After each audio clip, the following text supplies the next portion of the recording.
오늘 말씀의 제목은 세례를 받으신 예수님입니다. 또 다른 말로 하면 하나님의 아들이 세례를 받으셨다는 말과 같은 말입니다. 오늘 세례 요한의 이야기가 나오고 있습니다. 세례 요한은 예수님의 사역, 예수님의 길을 준비한, 예비한 사람입니다. 예수님의 사역은 어떻게 보면 구약의 마지막 선지자인 세례 요한으로부터 시작을 하게 됩니다. 세례 요한은 신약 성경에 기록된 선지자이기 때문에 신약 시대의 선지자라고 생각하기 쉽지만, 선지자 세례 요한은 어떻게 보면 신약의 문을 열고 구약의 문을 닫는 그런 선지자의 역할을 했던 사람입니다. 예수님의 사역은 이 세례 요한의 길을 준비한 것에서부터 시작합니다. 얼마나 세례 요한의 사역이 중요했냐면, 얼마나 세례 요한이 중요한 사람이었느냐면, 마태복음, 마가복음, 누가복음, 요한복음 이 네 개의 복음서에 시작할 때 세례 요한이 항상 등장합니다. 그만큼 이 복음서의 시작뿐만 아니라 예수 그리스도의 사역의 시작을 준비하는 선지자였기 때문에 그랬던 것입니다. 마가복음에는 1장 4절에 세례 요한이 광야에서 죄 사함을 받게 하는 회개의 세례를 전파했다고 기록하고 있습니다. 누가복음에는 예수님의 탄생과 함께 세례 요한의 탄생이 함께 기록되어져 있죠. 그래서 세례 요한과 예수님은 전혀 아무런 연관이 없는 사람이 아니고 세례 요한과 예수님은 친척 관계였어요. 그래서 엄마들이 뱃속에 세례 요한과 예수님을 이제 임신했을 때, 담고 있었을 때, 그때 이미 세례 요한이 예수님을 뱃속에서, 얼굴은 볼 수 없었겠죠. 엄마끼리 만났을 때 서로 알아볼 정도였습니다. 요한복음은 1장에서 가장 먼저 등장하는 사람이 또 세례 요한입니다. 이처럼 복음서에 다 나오고 있어요. 오늘 읽은 성경 본문 마태복음에도 세례 요한에 대한 기록이 나왔던 것을 우리가 함께 같이 읽었죠. 이처럼 세례 요한과 예수님은 뗄래야 뗄 수 없는 사람입니다. 그리고 세례 요한의 사역 자체가 독특한 사역이었습니다. 세례 요한은 하고 다니는 복장이나 먹는 음식도 너무 독특한 사람이었고, 외치는 메시지도 독특한 사람이었고, 무엇보다 세례 요한이 하나님으로부터 맡은 사명 그 자체가 독특했습니다. 그렇기 때문에 세례 요한은 이미 이사야서에서, 구약 성경에서 세례 요한에 대해서 미리 예언되어져 있을 정도입니다.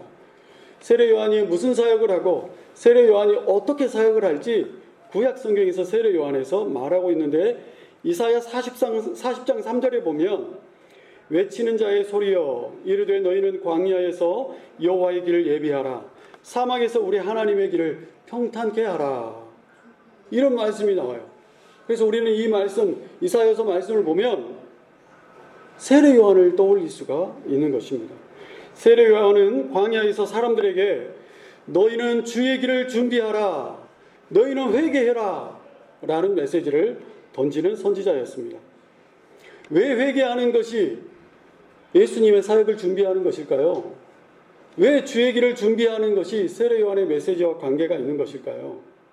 바로 예수 그리스도가 하나님의 나라의 복음을 가지고 오실 때 그 복음의 대상자인 사람들은 회개해야만, 그들의 복음을 받을 그 마음을 미리 회개로 준비해야만 그 그리스도의 복음을 받아들일 수 있기 때문에, 그래서 세례 요한의 회개의 외침은 그리스도의 길을 예비하는 것입니다.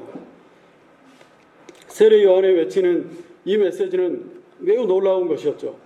왜 놀라운 것이었습니까? 아까 말씀드렸듯이 회개하라는 그 메시지 자체도 놀라운 것이었지만, 아무런 하나님의 메시지가 없었던 400년의 기간이 세례 요한의 메시지가 시작하기 전에 있었기 때문에 400년의 그 침묵, 400년의 어둠의 시간, 그 시간을 깨뜨리고 세례 요한이 나타나서 그 어둠에 강한 빛 한 줄기가 내리 비치듯이 고요하던, 아무런 메시지가 없던 그 죄로 가득한 그 어둠의 시간을 세례 요한의 회개의 메시지가 외치면서 얼음이 갈라지듯이 어둠 속에 빛이 내려오듯이 아무 소리 없던 고요한 곳에 그냥 사람들의 마음을 찢어놓는 것 같은 그런 회개의 메시지가 들렸던 것입니다.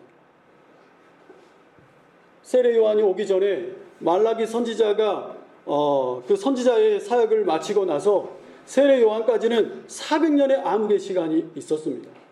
그렇기 때문에 세례 요한은 그 등장 자체가 또 그 메시지 자체가 그 시대 유대인들에게 놀라운 것이었고 충격적인 것이었고, 그리고 그 메시지에 그들의 마음이 찢어지지 않을 수가 없었던 것입니다. 사랑하는 사람들끼리 상대방을 고통 주고 상대방을 괴롭게 하는 가장 좋은 방법이 무엇인 줄 아십니까? 그것은 바로 아무 말 하지 않는 거예요. 그것은 바로 쳐다보지도 않는 거예요. 그것은 바로 관심도 주지 않는 거예요. 제 눈에 띄는 한 분의 얼굴에 미소가 보였습니다. 김주희 집사님, 왜 웃으셨어요? 충분히 이해가 됐죠? 그죠? 더 이상 말하기 전에 제가 얼른 말해요. 충분히 이해가 됐죠? 그죠? 아마 데이트를 안 해보신 분들은 잘 모르실 거예요. 부부싸움 할 때도 가장 힘든 게 부부가 서로 싸우다가 이제는 더 이상 내가 무슨 말을 하랴 화가 나서 상대방이 말하지 않고 있으면 그것은 너무너무 괴로운 거예요. 누가 지는 거예요? 먼저 말하는 사람이 지는 거예요. 자, 그걸 지는 사람은 먼저 말하는 사람인데 저는 다르게 생각해요. 먼저 말하는 사람이 사실은 더 마음이 좋은 사람이에요. 먼저 말하는 사람이 더 마음이 부드러운 사람이고, 더 어떻게 보면 더 용감한 사람이고, 더 자존심을 내려놓을 줄 아는 사람이고, 더 상대를 더 사랑하는 사람이라고 저는 생각해요. 아멘. 장우창 성도님, 마음에 감동이 되시나 봅니다. 아멘. 이 소리는 왠지 회개의 소리 같은 느낌이 들었습니다. 자, 하나님께서는 하나님의 백성, 사랑하는 신부와 같은 이스라엘 백성들을 너무너무 사랑하는데, 이스라엘 백성들이 죄악에 끝없는 악의 구렁텅이로 떨어지고 회개하지도 않고 그런 어둡고 어두운 시기를 지나고 있었습니다. 그때 하나님께서는 이제 때가 참에 그리스도를 이 세상에 오게 하셨죠.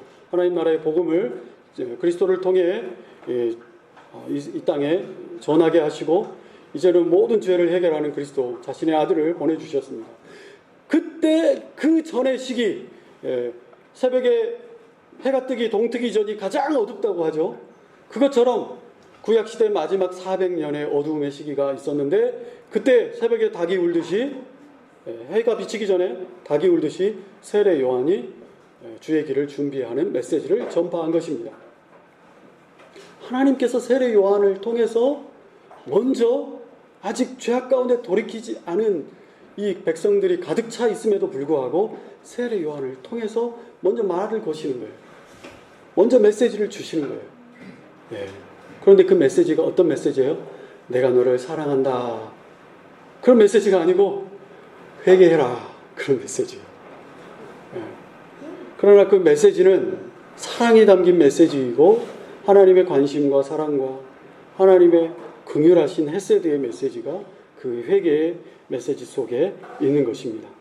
그러므로 세례 요한의 등장 자체가 사람들에게는 충격적인 것이었고, 사람들에게는 어마어마한 의미가 있는 것이었습니다. 세례 요한은 회개하라는 선포를 통하여 사람들에게 또 세례를 받게 하셨습니다. 세례 요한은 그 자체가 특이한 사람이라고 말씀드렸죠. 옷차림도 특이해요. 그래서 세례 요한은 낙타 털옷을 입고 다녔어요. 낙타 털옷. 낙타 가죽을 입고 다녔는지 모르지만 여기 성경에서는 낙타 털옷이라고 나오고 있습니다.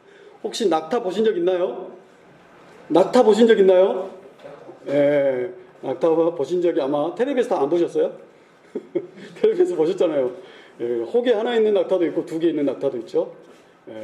그래서 낙타가 감기에 걸려서 이렇게 기침을 하면 그게 사람에게 옮아가지고 굉장히 나쁜 그게 되기도 해서 예, 사람에게는 좀 안 좋아요. 낙타 털옷을 입고 다녔어요. 그리고 먹는 것도 뭘 먹었어요? 메뚜기를 먹었어요. 석청을 먹었어요. 석청은 뭐예요? 사람이 기르는 벌이 아니라 자연 그대로 이 돌 틈에서 자라는 그 벌의 꿀을 먹고 산 거예요. 이 말은 뭡니까? 낙타 털옷을 입었다는 것은 사람들이 만든 천으로 만든 그런 옷을 입지 않았다는 거죠. 사람들과 떨어져서 살았던 것 같습니다. 특별한 영적인 생활을 했던 것 같아요. 제가 고려인 분들에게 물어봤습니다. 메뚜기 먹어본 적이 있습니까? 그랬더니요, 고려인 분들 중에는 아무도 메뚜기를 먹어보신 분이 없어요. 혹시 다시 여쭤보겠습니다. 메뚜기 드셔보신 분 계십니까? 예. 우리 장호창 성도님도 아까 아침에 메뚜기 드셔보셨다고 했어요. 우리 전사님도 드셔보셨네요. 예. 또 드셔보셨어요? 메뚜기 안 먹어봤어요? 메뚜기 안 먹어봤어요? 베트남에서는 메뚜기 안 드시나 보네. 베트남이야? 너 메뚜기 안 먹어봤니? 그래요. 저도 메뚜기 먹어봤어요. 예. 맛있죠? 네, 맛있어요. 메뚜기 좀 잡아다 드릴게요. 네, 저는 또 거미도 먹어봤어요. 뭣도 모르고 먹어봤습니다. 자, 이처럼 이상하죠? 사람이 만든 음식을 먹지 않았다는 거예요. 이것처럼 좀 세례 요한은 특이한 사람이었는데, 더 특이한 것은 이 세례 요한이 뭘 먹고 뭘 입었느냐 이것보다는 세례 요한이 사역하는 방식이 너무 특이했습니다. 세례 요한은 왜 세례 요한일까요? 세례를 주기 때문에 세례 요한이에요. 그런데 그때 당시에 세례를 주는 사람은 또 없었을까요? 별로 없었던 것 같아요. 그래서 이 요한은 별명이 세례 주는 요한이에요. 세례자 요한이에요. 세례 요한이에요. 그래서 그때 당시에 세례는 유대인들이 특별히 자기가 죄가 있다거나 특별히 기도를 한다거나 그럴 때 우리나라가 목욕을 깨끗이 하듯이 자기가 그렇게 세례를 하는 그런 어떤 문화가 있었어요. 그래서 세례는 누가 주는 것이 아니라 유대교 안에서 그냥 세례를 받는 거예요. 자기에게 받는 거예요. 그러나 이방인들이 유대교로 들어올 때 그때는 이방인이 할례를 받고 나서 그리고 세례를 받았어요. 그때는 특별히 유대교의 어떤 랍비나 유대교의 어떤 종교적인 사람이 이 사람에게 이 이방인에게 세례를 줬습니다. 그런데 유대인들에게, 같은 동족인 유대인들에게 회개하라고 하고 세례를 주는 사람은 이 세례 요한이 거의 유일했던 것 같아요. 그래서 사람들이 세례 요한의 이 사역의 방식 자체를 더 특별하게 생각했습니다. 그러나 세례 요한이 주는 이 세례를 받기 위해서는 꼭 거쳐야 하는 것이 있었습니다. 그것은 바로 회개해야 됐어요. 회개해야 됐습니다. 회개와 함께 세례 요한은 사람들에게 세례를 줬습니다. 회개는 왜 하는 겁니까? 회개는 자기의 삶을 되돌이킬 때 하는 거예요. 회개는 자기에게 죄가 있을 때 하는 게 회개예요. 회개는 죄를 미워하는 마음이 있을 때 하는 것이 회개고, 회개는 죄를 지은 자기 자신이 너무 슬프고 너무 부끄러울 때 하나님 앞에 다시는 이런 죄를 짓지 않겠습니다 라고 행동을 되돌이킬 때 하는 것이 회개입니다. 회개하지 않으면 하나님 나라의 복음을 전하는 예수 그리스도를 마음에 모실 수 없습니다. 선지자 세례 요한은 회개를 선포하는 방식으로 예수님의 길을 준비하는 선지자였습니다. 그런데 이것은 세례 요한이 사역할 때의 그 시대, 지금부터 2000년도 더 전에 세례 요한이 등장했을 때 그때에만 필요한 것일까요? 예수님께서 사역을 시작하시기를 준비하는 세례 요한의 사역의 시간, 그때에만 회개와 세례는 필요한 것인가요? 그렇지 않습니다. 우리에게도 필요한 것입니다. 우리에게도 세례를 받기 전에, 내가 세례를 받기 전에 우리에게 꼭 필요한 것이 바로 세례 요한이 외쳤던 회개하라 라고 했던 그 세례 요한의 그 외침의 회개를 촉구하는 그 외침의 소리, 그 메시지가 우리에게도 필요했고 지금도 필요한 것입니다. 그래서 우리가 회개하고 예수님을 믿고 세례를 받은 거 아닙니까? 지금 이 자리에는 세례를 받으신 분들도 제가 알기로 많이 계시고, 혹시 또 세례 아직 안 받으신 분도 계실 수도 있어요. 만약에 여러분이 이미 세례를 받으셨던 분이라면 여러분은 진정한 회개와 함께 예수 그리스도의 복음을 믿고 예수 그리스도의 복음을 통하여 내가 구원받았다는 확신을 가지고 교회에서 주는 하나님께서 위탁하신 그 세례를 받으셨다고 생각합니다. 목사님, 저는 아무 생각 없이 받았는데요. 혹시 그런 분이 계십니까? 혹시 그런 분이 계시다 하면 지금이라도 회개하십시오.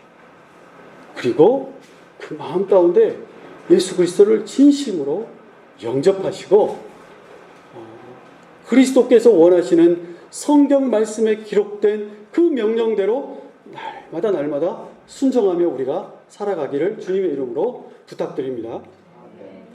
이 세례 요한의 회개의 촉구는 이 시대에도 필요하고 우리에게도 필요하고 필요했고, 그리고 아직 예수 그리스도를 영접하지 않은 그리스도의 복음을 모르는 우리 주변의 모든 사람들에게도 이 세례 요한의 회개의 촉구가 필요합니다. 그 회개는 성령께서 그들의 마음을 준비시키실 것입니다. 그리고 그들이 진심으로 회개하도록 성령께서 역사하실 것입니다. 자신이 죄인인 것을 깨닫고 그 죄를 인정하고 그리고 마음을 바꿔서 회개하는 것입니다. 그럴 때 우리의 구주 예수 그리스도께서 그의 참 구주, 참 친구, 참 하나님이 되어 주십니다. 그리고 그들의 죄를 용서하시고 우리의 죄를 용서하시고 하나님을 향해 헌신할 수 있는 100% 헌신할 수 있는 그 헌신과 충성된 마음을 성령을 통해 우리에게 주시는 것입니다. 세례 요한은 이렇게 회개의 선포를 하고 세례를 베풀었습니다. 세례 요한은 회개하라고 하는 그 설교 사역을 했습니다. 그런데 그것만이 아닙니다. 세례 요한이 했던 특별한 사역 때문에 아까 말씀드렸듯이 세례 요한의 별명이 세례 주는 자 요한이라는 그런 별명이 붙게 된 것입니다. 세례 요한은 7절을 보면 세례를 베풀고 있을 때 사두개인들이나 바리새인들도 그 자리에 왔었던 것 같습니다. 그 요단강에 왔다고 7절 말씀에 기록되어 있어요. 요한이 많은 바리새인들과 사두개인들이 세례를 베푸는 대로 오는 것을 보고 이르되 독사의 자식들아 누가 너희를 가르쳐 임박한 진노를 피하라 하더냐, 이렇게 그들을 꾸짖고 있어요. 이것은 예수 그리스도께서 나중에 사역하시는 것을 보면 예수님께서 사두개인들과 바리새인들에게 꾸짖었던 그 꾸짖음하고 비슷해요. 거의 똑같아요. 아마도 사두개인들과 바리새인들도 세례 요한의 그 세례 사역이, 그 메시지의 내용이 궁금해서 그 자리에 왔었던 것 같습니다. 모르겠어요. 어떤 사람은 나도 한번 받아볼까? 라고 하고 요단강에 찾아와서 그 세례를 받는 줄에 서 있었을 수도 있습니다. 그런데 요한의 외치는 이 꾸짖는 메시지를 들어보면 그들의 마음에는 진정으로 회개하거나 진심으로 회개할 어떤 태도나 열매가 보이지 않았던 것 같습니다. 그래서 세례 요한은 그들에게 변화되지 않는 그들의 태도나 모습이나 메시지를 보고 아마 그랬을 건데요. 그들을 꾸짖었던 것 같습니다. 그리고 또 9절 말씀을 보면 속으로 아브라함이 우리 조상이라고 생각하지 말라. 내가 너희에게 이르노니 하나님이 능히 일 돌들러도 아브라함의 자손이 되게 하시리라. 8절 말씀에 보니까 회개에 합당한 열매를 맺고라는 말도 우리가 마음속에 새겨볼 수 있습니다. 사두개인들과 바리새인들은 그들의 삶에서 회개에 합당한 열매가 맺히지 않았다는 것을 우리가 상상할 수 있습니다. 그리고 또 그들은 아브라함의 자손이라고 하는 그거 하나로 모든 문제가 다 해결되어 버릴 수 있다라고 오만하게 생각하는 태도를 가지고 있었던 것 같습니다. 여러분, 나 예수 한번 믿었다고 고백했어. 나 교회 다니고 있어. 나는 기도도 열심히 해. 아니면 또 다른 어떤 조건들. 나에게 항상 그 어떤 안전한 마음을 주는, 항상 든든한 마음을 주는 어떤 종교적인 어떤 조건 한 가지씩은 우리에게 다 있죠. 나는 지금까지 예배를 빠진 적이 없어. 나는 어떤 특별할 때마다 나는 하나님 앞에 꼭 거기 참석해서 예배를 드리고 있어. 나는 꼭 전도를 해. 나는 헌금도 많이 해. 나는 내 마음만큼 하나님을 사랑하는 사람이 있을까? 나는 굉장히 하나님을 많이 사랑해. 어떤 마음이 있을 거예요. 나는 우리 집은 3대째 4대째 예수님을 믿고 있어.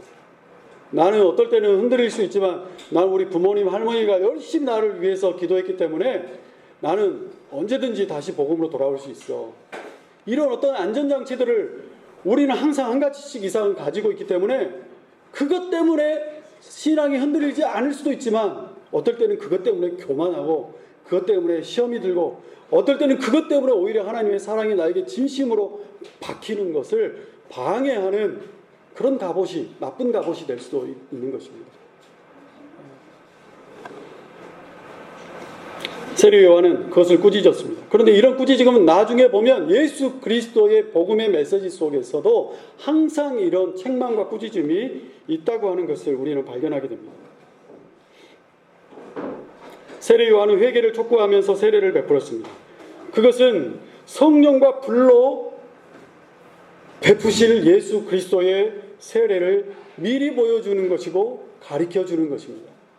세례는 우리 사람들 내면의 변화를 보여주는 상징적인 것이 바로 세례입니다. 아까 말씀드린 것처럼 어떤 사람이 유대교로 입교할 때, 어떤 사람이 죄를 회개할 때, 그럴 때 주는 것이 세례입니다. 그런데 오늘 예수님께서 요단강에 오셨어요. 세례 요한에게 뭔가를 부탁했어요. 뭘 부탁했죠? 뭘 부탁했습니까? 예수님께서 세례 요한에게요, 나에게 세례를 베풀어 달라고 그렇게 예수님께서 세례 요한에게 부탁했습니다. 3장 13절에 이때 예수께서 갈릴리로부터 요단강에 이르러 요한에게 세례를 받으려 하시니 14절에 보면 요한이 말려 이르되 내가 당신에게 세례를 받아야 할 터인데 당신이 내게로 오시나이까. 세례 요한은 예수님이 누군지 분명하게 알고 있었습니다.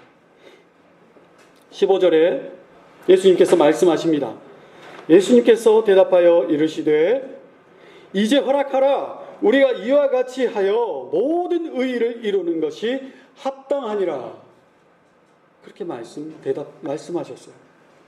다시 말해 예수님께서 세례를 받으시는 것이 세례 요한의 사역과 예수님이 앞으로 하시고자 하시는 모든 사역을 통하여 중요한 것이고 그렇게 해야 의의를 이루는 것이다.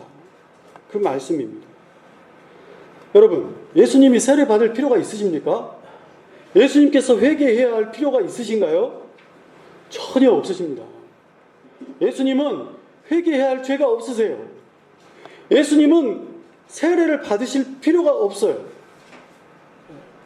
우리가 세례를 받을 때 누구의 이름으로 세례를 받습니까? 바로 하나님의 이름, 성부와 성자와 성령의 이름으로 세례를 받습니다. 우리는 죄를 용서받았다는 증거로 세례를 받습니다. 죄가 없으신 분, 죄 용서 자체가 필요 없으신 분이 세례 자체를 필요로 하지 않습니다. 그런데 오늘 예수님께서는 세례를 받으러 요한에게 나오셨어요. 왜 그럴까요? 예수님은 세례를 필요로 하는 우리와 하나가 되기 위해, 우리와 동일시하시기 위해 세례를 받으신 것입니다. 우리의 죄를 짊어지고 십자가에 죽으셔야 할 그 사역을 위해 예수님께서는 세례를 받으신 것입니다. 예수님의 세례가 없이는 예수님의 구속사역 자체가 맞지 않는 거예요. 우리의 죄 자체를 짊어지시는 것을 세례가 없이는 그것에 사역이 맞춰지지 않는 것입니다. 그러므로 예수님께서는 세례자 요한에게 세례를 받으셔야 했습니다. 세례 요한은 그 예수님의 말씀을 듣고 회개의 세례를 베푸셨습니다. 예수님은 회개 자체가 필요 없고 죄가 없으시고 세례가 필요 없으셨지만 예수님은 모든 사람들의 인류의 죄를 대신 지고 죽으시며 구속사역을 완성시키셔야 하는 그 사역 때문에 예수님께서는 우리와 하나 되고 동일시하시기 위해 세례를 받으셨습니다. 세례는 이처럼 위대한 것입니다. 예수님의 세례는 이처럼 그 속에 예수님의 사랑이 담겨 있습니다. 예수님의 세례는, 받으신 세례는 인류 구속을 위한 세례였습니다. 예수님은 세례를 받으실 때 우리처럼 받으셨습니다. 예수님은 죄인인 우리와 의로우신 예수님을 우리와 하나 되게 하셨습니다. 나는 죄인들과 함께 있을 것이다. 십자가 위에 죽는 그 순간 나는 너희와 함께다. 나는 너희의 죄를 해결할 것이고 너희는 모든 죄에서 나의 세례부터 나의 십자가의 죽음까지 그리고 지옥에 가서 새로운 생명으로 부활하는 모든 것까지 나와 함께다. 그것이 바로 예수님의 구속사역이 우리에게 하는 메시지입니다. 요한에게 세례를 받으신 예수님은 이제 세례 후에 그 강에서 나오셨습니다. 이때 놀라운 일이 일어났습니다. 하늘이 열리고 성령이 비둘기같이 예수님 위에 내려오셨습니다. 영화를 보면요, 하늘에서 빛이 비추면서 물에 젖은 예수님이 강물에서 올라오는데 비둘기가 막 이렇게 하며 예수님의 어깨 위로 딱 앉는 모습이 예수라고 하는 그 영화에 나옵니다. 그런데 그건 아니에요. 성경에 보면 비둘기가 내려왔다 그렇게 나오지 않았어요? 뭐라고 나왔습니까? 비둘기같이, 비둘기처럼. 네. 뭐였는지는 모르겠습니다. 어쨌든 성령께서 함께 하셨어요. 그리고 또 성부 하나님께서 함께 하셨어요. 성부 하나님은 어떻게 함께 하셨어요? 자, 말씀하셨습니다. 성부 하나님은 말씀으로 함께 하셨습니다. 이는 내 사랑하는 아들이요 내 기뻐하는 자라. 새로운 창조 사역과 같은 이런 사역의 시작을 우리는 그 모습 속에 볼 수 있습니다. 성부 하나님께서 직접 세례를 받으시고 올라오신 예수님을 내 아들이라 라고 성령님과 함께 증거하고 증명해주고 계십니다. 아마 이 말은 이 세상 모든 아들, 딸들이 다 듣고 싶은 말일 거예요. 자, 저도 어렸을 때를 생각해 보면 우리 어머니나 우리 아버지가 저를 이렇게 안아주시면서 어이구 내 새끼 이렇게 할 때 안정감이 들죠. 예, 그냥 기분이 편안하죠. 예. 여러분도 우리 친구들도 엄마 아빠가 이렇게 안아주고 어이구 이쁘다 하면 좋아요, 안 좋아요? 예, 진이도 웃으면서 좋대요. 예, 다 좋아요. 이것은 모든 생명체가 그들의 부모, 그들의 어머니, 아버지에게 들으면 좋은 그런 말이겠죠. 뿐만 아니라 우리도 하나님께 그런 말을 예수 그리스도를 통해 듣습니다. 이것 하나님께서 예수 그리스도의 구속사역의 시작을 지금 직접 친히 증거하고 계신 겁니다. 증명해주고 계신 것입니다. 사랑하는 성도 여러분, 우리는 이처럼 주님이 보여주신 모범을 따르도록 부름받은 사람들입니다. 우리는 그 예수님의 세례의 사역을 통하여 우리도 세례를 받았습니다. 예수님께서 앞으로는 가난한 사람들과 함께 하십니다. 예수님께서는 앞으로 40일 동안의 사탄의 시험을 받으십니다. 예수님께서는 병자들과 함께 하셨습니다. 예수님께서는 가난한 사람들과 함께 하셨고, 예수님께서는 자신을 공격하고 죽이려고 하는 핍박하는 사람들과도 함께 시간을 또 함께 하셨고 그 핍박을 받으셨습니다. 예수님께서는 자기를 채찍으로 휘두르고 십자가에 못 박히는 사역을 이제 또 당하십니다. 예수님께서는 굶주린 자들에게 먹을 것을 주셨습니다. 예수님의 모든 사역은 바로 이는 내 사랑하는 아들이요 내 기뻐하는 자라고 선언하고 선포해 주시는 그 하나님의 메시지로부터 시작되었습니다. 사랑하는 성도 여러분, 이 메시지는 예수님께도 해주는 메시지이지만 이제 예수 그리스도를 통해 구원받은 양자가 된 우리들에게도 하나님께서 예수님의 세례를 통해 예수님의 구속사역을 통해 우리에게도 해주시는 말씀입니다. 너는 내 사랑하는 딸이다. 너는 내 사랑하는 아들이다. 너는 내가 기뻐하는 자다. 그런데 이것은 단순히 우리를 위로하기 위한 말씀이 아니고 앞으로 하나님 나라 갈 때까지 우리가 예수 그리스도의 모범을 따라 그리스도의 모범을 따라 하나님께서 우리에게 맡겨주신 사역을 감당할 수 있도록 힘이 되어주고 에너지가 되어주는 그런 말씀입니다. 여러분 혹시 가정에서 생활하실 때, 믿음으로 사실 때, 학교에서 생활할 때, 앞으로 직장을 구할 때, 아니면 불신자들에게 핍박을 받을 때, 그 어떨 때, 내가 시험을 받을 때 꼭 기억해야 하는 말씀이 있습니다. 그것은 바로 그리스도께 하나님께서 이는 내 사랑하는 아들이요 기뻐하는 자라고 예수 그리스도를 친히 증거하시고 증명해 주셨던 그 하나님의 선포의 메시지를 예수 그리스도의 세례와 십자가의 구속사역과 모든 것들을 통해 내가 구원받은 것처럼 하나님께서도 내 인생 가운데 나에게도 해주시는 말씀이라고 하는 것을 여러분 잊지 마시고 그 어떤 상황 속에서도 여러분 이 메시지를 기억하시고 내가 받은 세례를 기억하시고 나를 위해 죽으신 예수 그리스도의 십자가를 기억하시고 힘을 얻으시고 승리하시기를 주님의 이름으로 축원합니다. 기도하겠습니다. 사랑하는 하나님 아버지, 예수님께서 세상에 빛이셨듯이 우리도 그리스도의 그 빛으로 세상을 비추는 그 빛이 되게 하여 주옵소서. 그리스도께서 십자가에서 죽으시며 우리를 구속하신 그 사역을 기억하며 감사하고 기쁜 마음으로 그리스도의 십자가 사역을 우리도 함께 감당하는 본을 따를 수 있도록 우리에게 힘과 능력을 더하여 주옵소서. 그 어떤 때라도 이는 내 사랑하는 아들이요 기뻐하는 자라고 말씀하여 주신 그 하나님의 그리스도께 하신 그 메시지를 기억하며 우리를 또 양자 삼으시고 우리에게 성령의 능력으로 날마다 함께 하시는 하나님을 기억하며 날마다 승리케 하여 주옵소서. 감사하며 예수님의 이름으로 간절히 기도하옵나이다. 아멘.